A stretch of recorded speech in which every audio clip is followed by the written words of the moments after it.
He had the kind of face that magazines could stack like candy at checkout. Lake blue eyes, a jawline that made studio photographers argue about which side was already perfect, and a smile that never seemed to lose. America called him Tab Hunter, but the name that launched 1,000 fan letters wasn't the one he was born with, and the life being sold wasn't the one he was allowed to live. That's the paradox at the heart of this story. A country searching for the cleanest version of romance, and a young man talked to be its proof. Only proof comes with rules, and the first rule in old Hollywood was simple: never let the truth stand in front of the picture. What happened when the truth showed up anyway is what turned a poster into a person and a secret into a legacy. But to see how the mask was made, you need to start with the boy who never meant to wear it. Before he was a headline, he was Arthur, a quiet kid who didn't treat the world like a stage because the world never felt like an audience. He worked, he skated, he rode horses. He learned the rhythm of effort. There was no grand plan, just a life moving forward until a door opened the way doors only open for people the camera falls in love with. A mentor said, "The camera will adore you." Another man with power turned a possibility into a product. And with the stroke of a pen, Arthur gained a new label, Tab Hunter. Short, punchy, easy to print above a full-bleed photo. The studios loved names that sounded like action, and Tab Hunter sounded like momentum. That was the era when privacy wasn't only personal, privacy was a department. Publicists drafted the myth, and actors learned to live inside it. Dates could be scheduled like fittings.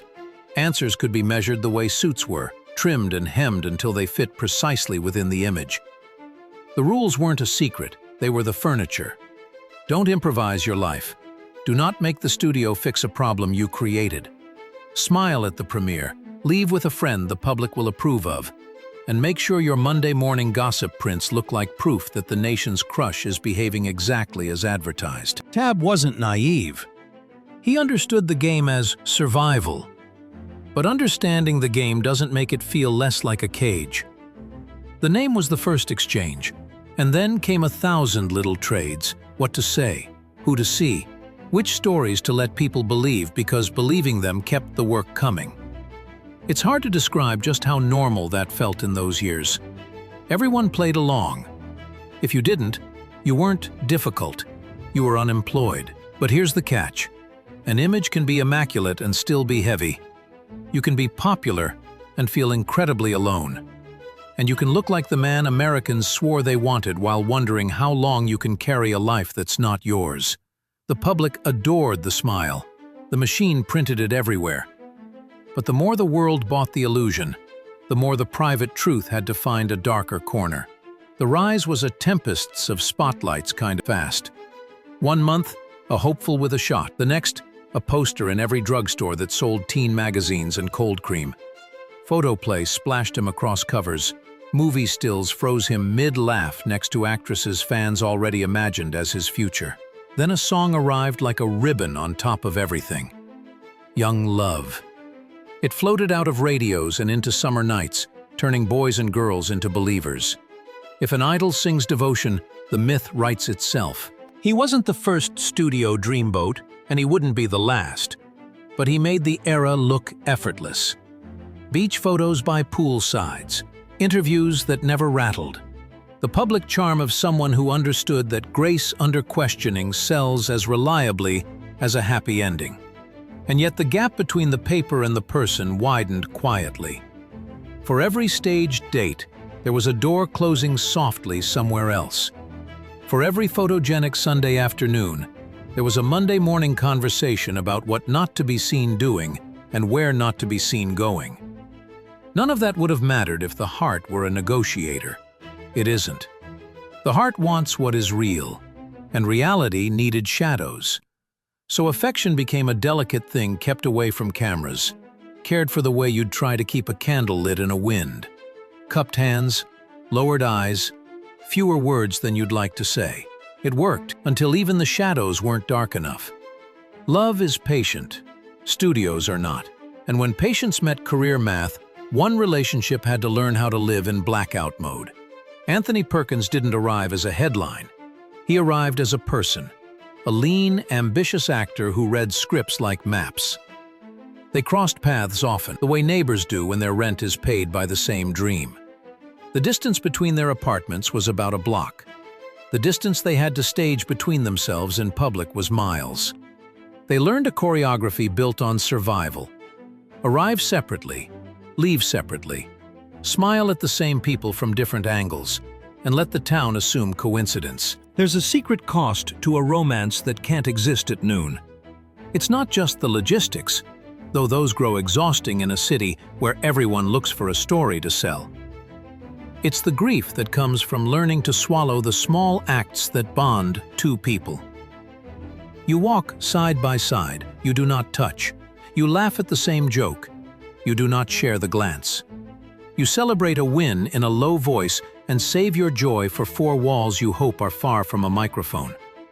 Trust becomes a series of tests neither of you signed up for. Is that waiter safe? Was the neighbor looking? Did someone at the studio hear something and mishear it worse? They kept going because love will try, again and again, to make space, even when the room gets smaller. But fear eats time, and the math of careers, his and his, kept pressing them into corners where the only thing left to protect was the next job. Eventually, the question no one wants to ask had to be asked anyway. What do we give up today so the future doesn't vanish tomorrow? Sometimes, fear pretends to be wisdom, and the hardest choices wear a responsible mask. The relationship faltered, not because the feeling faded, but because the world kept demanding receipts they couldn't afford to show. You can be brave and tired at the same time. That's what they became. Even if a romance can hide, a rumor can't. And the tabloid that fed on rumor had a way of turning whispers into weapons. There was a magazine that changed how famous people slept. If your name hit its cover, you didn't close your eyes, you held your breath. Confidential treated scandal like currency, and business like a hunting trip. It didn't need a verdict to do damage. It only needed a headline that sounded like one. In those years, it was the cloud that darkened every studio's weather report. The machine behind Tab knew how to counter-program the market. Line up a TV appearance here, a wholesome chart hit there, a date night that looked like proof of the picture. But even the best PR loses altitude when a story paints you as an idea the public has been trained to fear. The details don't matter in the popular imagination as much as the tint of the rumor. A camera catches you leaving a place with a person. A headline supplies a subtext.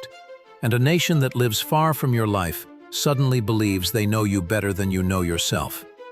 Behind closed doors, a compromise culture thrived. Power brokers tried to save the clients they believed were worth more, and sacrificed the ones they decided the market would survive losing. The names weren't always said out loud. The trades happen in nods. And somewhere in that shuffle, protecting the brand meant letting a softer target take the bruise so the bigger brand didn't bleed. For the man at the center, that doesn't feel strategic. It feels like waking up in a life where loyalty is seasonal and your privacy is inventory. Once a story like that sticks, the damage isn't just external. The calls slow, the scripts thin out, the glances on set feel different, and even the people who still like you start choosing the safer distance. And you can't really blame them. They aren't being cruel, they're adhering to a survival guide that was written long before your name was added to it. The result is exactly what the tabloid wanted: isolation. Then the work goes quiet, and the silence asks a question you either answer with grace or with bitterness. He chose something else. There's no siren that announces when you stop being the town's favorite. The end of a golden run arrives like fog. You wake to a day that looks like yesterday and isn't. Lunches get rescheduled. Meetings become circling back. You entertain the kind of roles you would have said no to a year before. You sign autographs for people who remember a poster, and then go home to an apartment that holds the quiet a little too well. He took what he could take without losing himself. Small parts, regional work, voice gigs that paid the bills without demanding a smile for the camera. And, in that space, he learned a new skill: patience without bitterness. That's not common. Plenty of careers curdle when the attention pulls back. Didn't. He let the old spotlight dim without making a spectacle of the dimming. When the turn came, it didn't come from a studio. It came from a filmmaker who built a career on turning the wrong things right. John Waters offered him a part that didn't mock his past. It conversed with it. Polyester let him slip the old poster on and off with a wink. It said, "Yes, you remember this face. Now see what else it can do." Audiences who never clipped a Tab Hunter cover discovered a performer who didn't flinch at playing with his own myth. And the older fans saw something warmer. A man refusing to let the first version of himself be the last one that counted. That kind of reinvention doesn't erase what came before. It reframes it. The town that once treated him like a glossy sales pitch now had to include him in conversations that required irony, humor, and resilience. There's a dignity in that evolution. It wasn't loud, it was earned.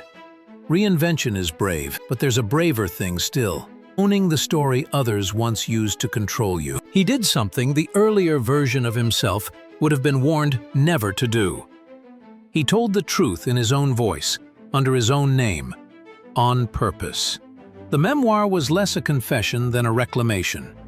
It laid out the machinery, the renaming, the image choreography, the quiet romances, the backroom trading of secrets, and it did so without malice. That surprised people. Because bitterness would have been easy. Instead, the pages felt like someone opening a window in a room where a great deal of air had been used up by other people's talking. Why write it then? Because culture had moved just enough to hear him, and because waiting any longer would have handed the last word to the rumor mill. When you name your own complexities, you aren't asking for sympathy. You're withdrawing consent from a lie. The book turned into a documentary because the story wanted faces and voices and context. It was overdue, and it met a generation who wanted to understand how a town that sold love so aggressively could forbid it so effectively in the lives of the people making the movies. Some viewers treated it like a history lesson. Others treated it like a mirror. Either way, it added a crucial footnote to the era.